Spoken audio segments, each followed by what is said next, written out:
గుంటూరు జిల్లా కలెక్టర్ కార్యాలయంలో సోమవారం ప్రజా సమస్యల పరిష్కార వేదిక పీజీఆర్ఎస్ కార్యక్రమం జరిగింది. జిల్లా collector Tameem Ansariya, joint collector Ashutosh Srivastava ప్రజా సమస్యలను అడిగి తెలుసుకుని ఫిర్యాదులు స్వీకరించారు.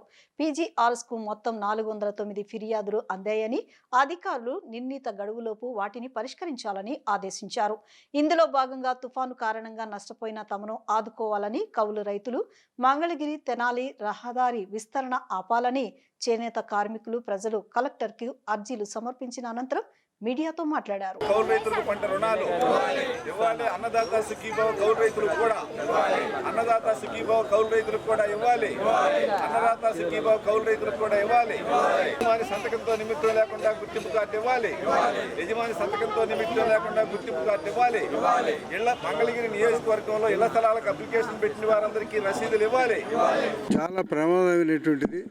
దాదాపు 80 గ్రామాల్లో ఉంటుంది, 10 మండలాల్లో ఉంది, 6 నియోజకవర్గాల్లో ఉంది. ఇది ఇంతవరకు కూడా ఏ గవర్నమెంట్ కూడా పూర్తిగా దాన్ని బాగు చేసినటువంటి లేదు. ఎప్పుడో చెన్నారెడ్డి గారు ఉన్నప్పుడు మొత్తం ఈ ప్రాంతం అంతా కూడా పొన్నూరు, బాపట్ల, చీరాల, నందిపాడు, చెల్లూరుపేట అన్ని చోట్ల నల్లమడ ప్రాంతం బంద్ చేస్తే అప్పుడు ఆయన 4 కోట్లు ఇస్తే కొంచెం బాగు చేశారు. తర్వాత చేయటం అనేది లేదు. 8 కమిటీలు మాత్రం అపాయింట్ చేశారు. ఇంజనీర్ల కమిటీలు, మామూలుగా పొలిటికల్ కాదు. 8 కమిటీలు కూడా దాన్ని డెవలప్ చేయాలా, 500 సివియాలు చేయాలా. ఇది చాలా పెద్ద సమస్య. బుడమేరు, తమ్ములేరు వరదలు ఉన్నటువంటి సమస్య ఇది బాగు చేయాలని చెప్పి 8 కమిటీలు ఏకగ్రీవంగా చెప్పినాయి. అయినా కానీ ఇంతవరకు ప్రభుత్వం పూనుకోలేదు. 2006లో ఇప్పుడు ఉన్నటువంటి చంద్రబాబు నాయుడు గారు ఆనాడు కూడా ముఖ్యమంత్రిగా ఉండి కాకుమాను గ్రామంలో అనౌన్స్ చేశాడు, మేము చేయబోతున్నాం అని చెప్పేసి. ఇంతవరకు చేసినటువంటి లేదు, రూపాయి ఇవ్వలేదు.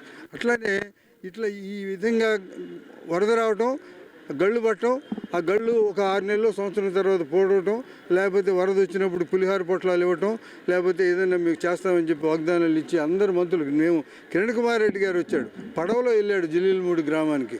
ఇట్లా అప్పుడు గొడవ చేయటం తప్పితే తర్వాత దీని గురించి అన్నిసార్లు రిమైండ్ చేస్తున్నా కానీ పట్టించుకునే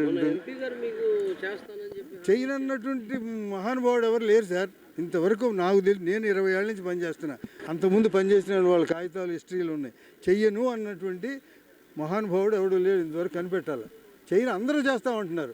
డబ్బులు రూపాయి ఇవ్వాలి కదా. అక్కడ 2016లో చంద్రబాబు నాయుడు గారు అనౌన్స్ చేశాడు, నా దగ్గర కటింగ్ ఉంది, ఆ కాగితం చూపిస్తా. మరి ఇంతవరకు చేయలేదు కదా. చేయొద్దని ఎవరు అంటలా, ఎవరు అంటారు. ఆయన చెప్పాడు, కిరణ్ కుమార్ రెడ్డి చెప్పాడు, రోసీ చెప్పాడు, నేను పర్సనల్గా మాట్లాడినటువంటి రాజశేఖర్ రెడ్డి గారు చెప్పాడు. చేయనటువంటి మినిస్టర్ లేడు, చీఫ్ మినిస్టర్ లేడు, అందరూ చేస్తామంటున్నారు. కానీ కావాల్సింది ఏంటంటే ఆచరణలో చేసినటువంటి వాళ్ళు కావాలా, చేసి సమస్యని శాశ్వత పరిష్కారం చేయాలా అనేది మా కోరిక. కౌలు రైతుల సమస్యల మీద గుంటూరు జిల్లా కలెక్టర్ గారికి మెమోరాండం ఇచ్చాం. ఇటీవల తుఫాన్ వచ్చింది. జిల్లా వ్యాప్తంగా వరి, పత్తి, మిర్చి ఈ 3 పంటలు, ప్రధానంగా ఉద్యాన పంటలు, కూరగాయలు, ఆకుకూరలు ఇట్లాంటి పంటలు కూడా బాగా దెబ్బతిన్నాయి. పసుపు ఇవన్నీ దెబ్బతిన్నాయి. మేము కోరేది ఏంటంటే, వరికి ఇప్పటికీ 30,000 రూపాయలు ఖర్చు పెట్టారు, పత్తికి 30,000 నుంచి 35,000 రూపాయలు ఖర్చు పెట్టారు, అదేవిధంగా మిర్చికి 40,000 రూపాయలు ఖర్చు పెట్టారు. వరి అయితే గతంలో 2 సార్లు వేశారు, ఇప్పుడు 3వసారి. ఇప్పుడు మేము కోరేది ఏంటంటే, ఇక రైతు మొత్తం పంట అంతా నష్టపోయే పరిస్థితి ఉంది. కనీసం 20,000 నుంచి 25,000 రూపాయలు వరి రైతులకి నష్టపరిహారం ఇవ్వాలి. అదేవిధంగా మిర్చికి 30,000 రూపాయలు నష్టపరిహారం ఇవ్వాలని చెప్పేసి మేము కోరుతా ఉన్నాం. ఇది ప్రధానంగా చెప్పాం. రెండోది ఏంటంటే, అన్నదాత సుఖీభవ అనేటువంటి దాన్ని 170% భూమిని కౌలు రైతులు సాగు చేస్తున్నారు. కాబట్టి అన్నదాత సుఖీభవ అనేటువంటిది కౌలు రైతులకు కూడా వర్తింపజేయాలి, వాళ్ళకు కూడా 20,000 రూపాయలు ఇవ్వాలనేటువంటిది కోరుతా ఉన్నాం. ఇంకో ముఖ్యమైనటువంటి అంశం ఏంటంటే, ఇంతకుముందు జగన్మోహన్ రెడ్డి గారు ఉన్నప్పుడు కౌలు రైతులకు గుర్తింపు కార్డు ఇవ్వాలంటే యజమాని సంతకం పెట్టాలి అని చెప్పేసి నిబంధన పెట్టాడు. ఇప్పుడున్నటువంటి ప్రభుత్వం మేము యజమాని సంతకంతో నిమిత్తం లేకుండా కౌలు రైతులకి గుర్తింపు కార్డులు ఇస్తామని ఈయన చంద్రబాబు నాయుడు గారు చెప్పారు. ఆయన ఇవ్వలేదు, ఏమైనా ఇవ్వలేదు.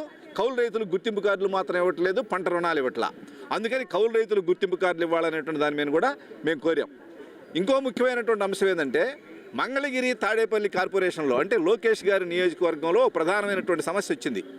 పేదలకి ఇళ్ల స్థలాలు అందరికీ ఇస్తామని చెప్పాడు. మేము అందరికీ ఇళ్ల స్థలాలు ఇస్తామని చెప్పేసి మేము అందరం అర్జీలు పెట్టాం. దాదాపుగా 4,000 అర్జీలు తాడేపల్లి మంగళగిరి మున్సిపల్ కార్పొరేషన్ పరిధిలో అర్జీలు పెడితే, ఆ అర్జీలకి రసీదులు ఇవ్వండి అని చెప్పేసి అడిగాం. మున్సిపల్ కమిషనర్ గారు ఏమంటారంటే మేము తాడేపల్లి టౌను మంగళగిరి టౌన్ ఇస్తాం కానీ తాడేపల్లి రూరల్ మంగళగిరి రూరల్ మాకు సంబంధం లేదంటాడు. మరి ఎవరికి సంబంధం? మీకు ఇచ్చాం. మీకు ఇచ్చినప్పుడు రసీదు ఇవ్వాల్సినటువంటి బాధ్యత మాది. అందుకని ఈ రసీదులు అందరికీ ఇవ్వాలి. మేము లోకేష్ గారిని కోరేది ఏంటంటే మీరు అందరికీ ఇళ్ల పట్టాలు ఇస్తా అన్నారు, ఇళ్ల స్థలాలు ఇస్తా అన్నారు. పట్టణాల్లో అయితే 2 సెంటు స్థలాలు ఇస్తా అన్నారు. వెంటనే ఇళ్ల స్థలాలు ఇవ్వకపోతే మేము భవిష్యత్తులో ఆందోళన చేస్తాం. ఈ సమస్యలన్నీ పరిష్కారం చేయమని చెప్పేసి మేము కలెక్టర్ గారిని కోరాం. వాటిని పరిష్కారం చేయడానికి ప్రయత్నం చేస్తామని చెప్పేసి హామీ ఇచ్చారు. మంగళగిరి తెనాలి రోడ్డు విస్తరణ ఆపాలని కలెక్టర్ గారికి మేము నేర్పించుకున్నాం. చాలా ప్రాబ్లం, 115 మంది రోడ్డు మీద చాలా ప్రాబ్లమ్స్ ఉన్నాయి. అది మగాలు, చేనేత పరిశ్రమ, ముస్లిమ్స్ బజారీ, ఇవన్నీ చాలా ప్రాబ్లమ్స్ ఉన్నాయి. కాబట్టి మా చేనేత బజారు, ముస్లిం బజారు అన్నీ ఆపాలని మేము కోరుకోవడానికి కలెక్టర్ గారి దగ్గరికి వచ్చాం. లోకల్గా ఎమ్మెల్యే ప్లస్ మినిస్టర్ లోకేష్ని కలవలేదు. మేము లోకేష్ గారికి అపాయింట్మెంట్ అడగడానికి వెళ్ళాము, ఇవ్వలేదు. అది మాది మంగళగిరి తెనాలి రోడ్డు అండి. ఆ తెనాలి రోడ్డు వంకర్లో తిరిగిన తెనాలి రోడ్డు, అది అసలు 20 అడుగుల రోడ్డు. ఇంతకుముందు 20 అడుగుల రోడ్డు, 40 అడుగుల రోడ్డు చేయడానికి మా ప్రతి ఒక్కళ్ళకి ఒక లెటర్ ఇచ్చారు. ఆ విధంగా 40 అవుతుందని చెప్పి మా సోదరులు కొంతమంది ఉన్న షాపులు పడగొట్టి ఈ వెనక్కి వెళ్ళిపోయి 10 అడుగులు వదిలేసి వెనక్కి కట్టుకున్నారు. ఇప్పుడు అర్ధరాత్రి మాకు తెలియకుండా అది 40 కాదు 60 అని చెప్పి మా కొత్త రూల్స్ ఒకటి తెచ్చారు. ఈ 60 అడుగుల రోడ్డు చేయడం వల్ల మేము చాలామంది బజారును పాలవుతున్నాం. అది కాక మెయిన్ సమస్య అండి, అదే రోడ్డులో ముస్లింలు గౌరవంగా భావించే ఖబర్స్థానం ఉందండి. 60 రోడ్డులో దాంట్లో కూడా మార్కింగ్ చేశారు. అది చాలా సమస్యమైన విషయం. కాబట్టి మా తెనాలి రోడ్డుని మేము కూడా ఇవ్వడానికి ఇష్టమే, కానీ కొంతమంది తీసుకొని అందరినీ మేము తెనాలి రోడ్లో ఉండేటట్టు చేసి డెవలప్ చేయాల్సిందిగా కోరుతున్నాం. ఆ విషయాన్ని తెలియజేయడానికి మేము ఈరోజు గుంటూరు వచ్చాము. నేను చిన్నప్పటి నుంచి ఈ చేనేతలో ఉన్నామండి. మేము మాకు చేనేత వృత్తే ఆధారం చిన్నప్పటి నుంచి కూడా. నేను దాదాపుగా మా తాతల గారి నుంచి వస్తున్నది మా వృత్తి విధానం. అదిగాక మంగళగిరిలో మేము ఆ రోడ్లోనే మా చేనేత కూడా అక్కడే మేము మా జీవనాధారం అంతా అక్కడే చేస్తున్నామండి. ఇప్పుడు మన గవర్నమెంట్ వారు 60 అడుగుల రోడ్డు విస్తరణ చేయాలని చెప్పి ప్రతిపాదించారు. 60 అడుగుల రోడ్డు చేస్తే మా షాపు, ఇల్లు మొత్తం పోతుందండి. అది కాక నేను చిన్నప్పటి నుంచి కూడా చేనేత తయారీదారు. అంటే నేను ఒక్కనే కాకుండా నా కింద ఒక 50 మంది పనివాళ్ళు, వేవర్స్ ఉన్నారు. నేను కనుక నా జీవనాధారం కోల్పోతే నాతో పాటు 50 మంది పైగా వాళ్ళు కూడా రోడ్డున పడతారు.